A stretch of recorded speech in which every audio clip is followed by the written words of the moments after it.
Good morning, students. Today we will continue with physical and chemical changes. Last class, as you know, we were discussing about physical and chemical changes. I'll try and revise once again for you physical and chemical changes. Physical changes are those changes where no new substance is formed. Very, very important. No new substance is formed.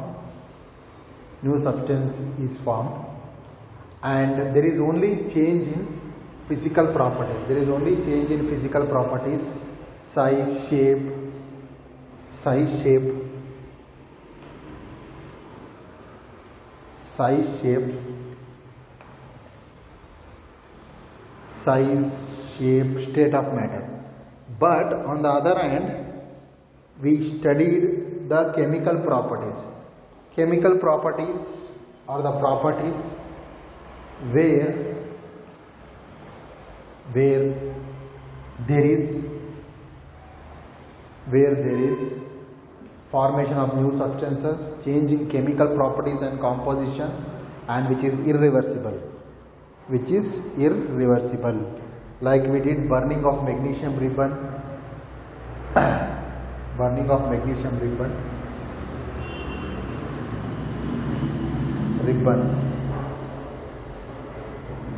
burning of magnesium ribbon, formation of magnesium oxide, and burning of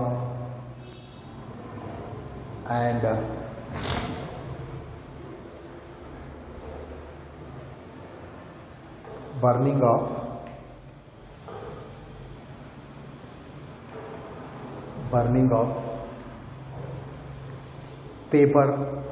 These are some of the examples of chemical change. Examples for chemical change. Last class we also learned the very important change of rusting of iron and copper sulfate. Also we did, like you know, if you take copper sulfate solution which is bluish in color, dissolve copper sulfate crystals in water, that is a physical change. If we do evaporation, we will again get copper sulfate crystals back. But if an iron nail or iron piece is put into that copper sulfate solution, then it turns green color and we will not get back copper sulfates, which is a clear indication of chemical change. Which is a chemical reaction, clear change of chemical reaction or chemical change. Chemical change.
Change.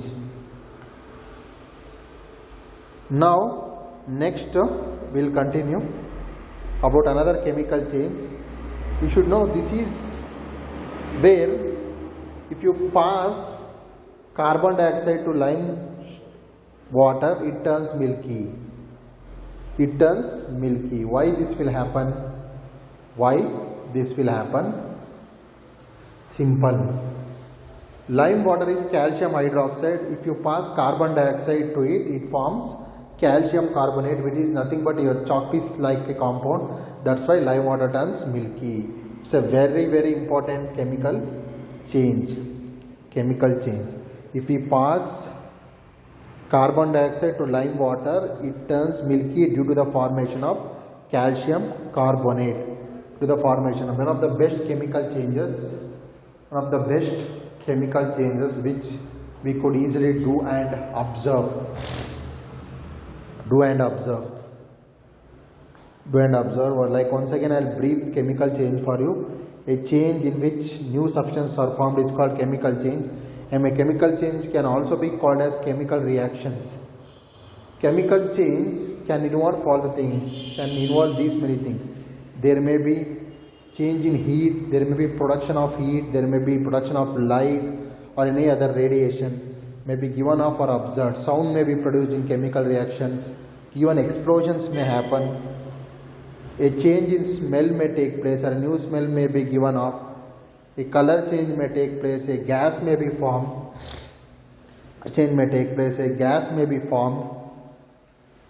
Etc. You saw the burning of magnesium is a chemical change. Burning of coal, wood, leaves is also a chemical change. In fact, burning of any substance in the world is only a chemical change. You see, there will be color, there will be change in color, smell, heat is observed or heat is given out. In many reactions heat is observed, and in many heat is given out. Very important, it is given out. Explosion of a cracker or a fireworks is the best example of a chemical change. But see, it involves production of light, heat. Like I told you, one of the best example for chemical change. Explosion produces heat, light, sound and unpleasant gases that pollute atmosphere. When a food gets spoiled, it produces a foul smell.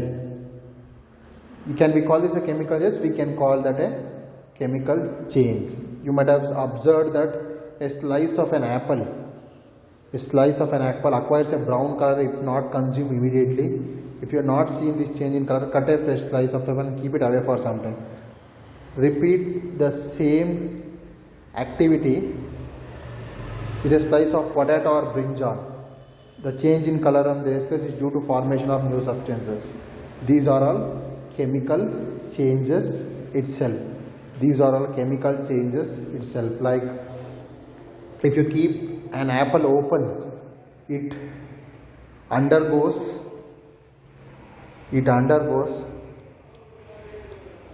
oxidation to produce brownish color.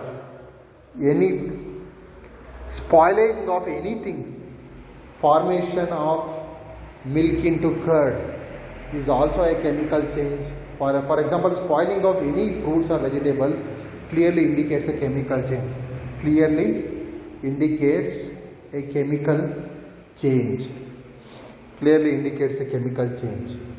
We will study one of the most common processes, which is the best chemical change we know, rusting of iron. Let us get back to rusting. This is one change that affects iron particles and slowly destroys them. You know anything, if iron gets rusted, it becomes useless, it will lose its shine, color, strength, etc. Since iron is used in making bridges, ships, cars, truck, bodies and many other particles, the monetary loss due to rusting is huge. The rusting can be chemically represented by the following equation. Iron plus oxygen plus water will give you iron oxide. Iron plus oxygen with water will give you iron oxide, which is rust. Rust is an oxide of iron which is brown in color, which is brownish in color.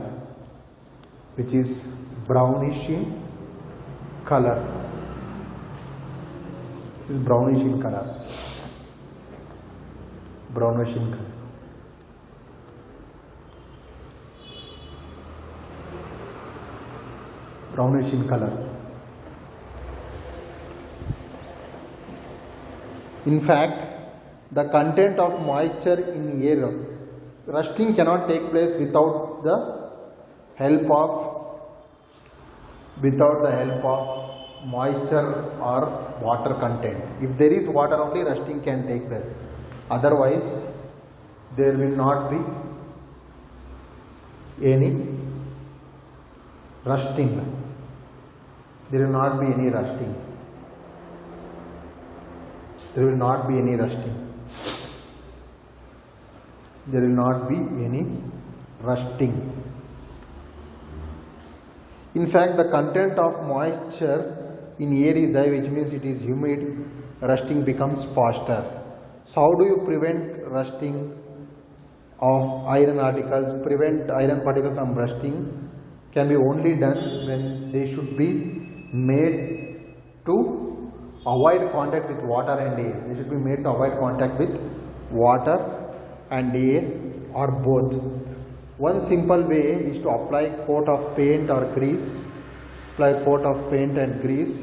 In fact, these coats should be applied regularly to prevent rusting. Another way is to deposit a layer of a metal like chromium, zinc or iron. Chromium, zinc or iron. In fact, the content of moisture in air is high, which means it is more humid, rusting becomes faster. How do we prevent rusting? Prevent iron particles from coming in contact with oxygen, water or both. One simple way is to apply a coat of paint or grease. In fact, these coats should be applied regularly to prevent rusting. Another way is to deposit a layer of metal like chromium, zinc or iron. Chromium. This process of depositing a layer of zinc on iron is called galvanization. The iron pipes what we use in our homes to carry water are galvanized to prevent rusting. The process of depositing a layer of zinc on iron is called as galvanization. The iron pipes which we use in our homes to carry water are galvanized to prevent rusting. To prevent rusting. To prevent rusting. You know that ships are made up of iron and a part of them remains underwater and a part of them remains underwater. Moreover, water of the sea contains salts. The salt water makes the process of rust formation faster. Therefore, ships suffer a lot of damage from rusting in spite of being painted. So much so, the fraction of ship's iron has to be replaced every year. Can you imagine the monetary loss is very high. We were discussing about different methods we use to prevent rusting. One is apply a coat of paint or grease to which prevents the contact of air with iron. Second is depositing a thin layer of zinc. Thin layer of zinc is on the iron prevents rusting. This is called as galvanization. This is called as what? Galvanization. Galvanization. This is called as galvanization. This is rusting is one of the best examples for chemical change, and rusting of iron causes lot of monetary loss. Money gets wasted. Money gets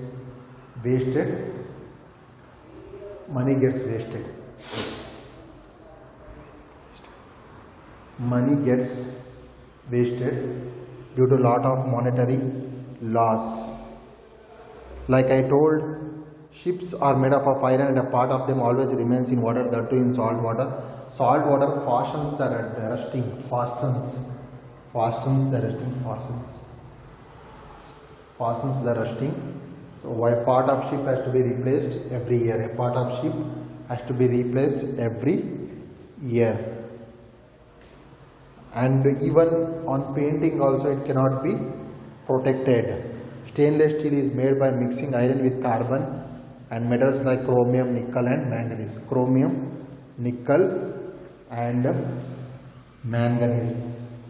Chromium, nickel and manganese. We'll come from first. Today we were discussing about chemical change. We discussed burning of magnesium vapor and passing carbon dioxide to lime water, which turns lime water milky due to the formation of calcium carbonate. Formation of calcium carbonate.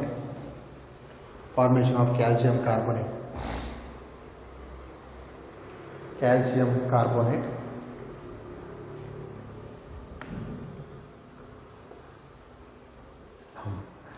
calcium carbonate,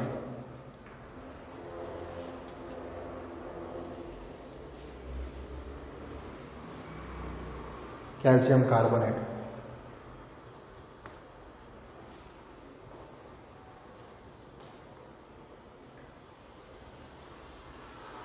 formation of calcium carbonate.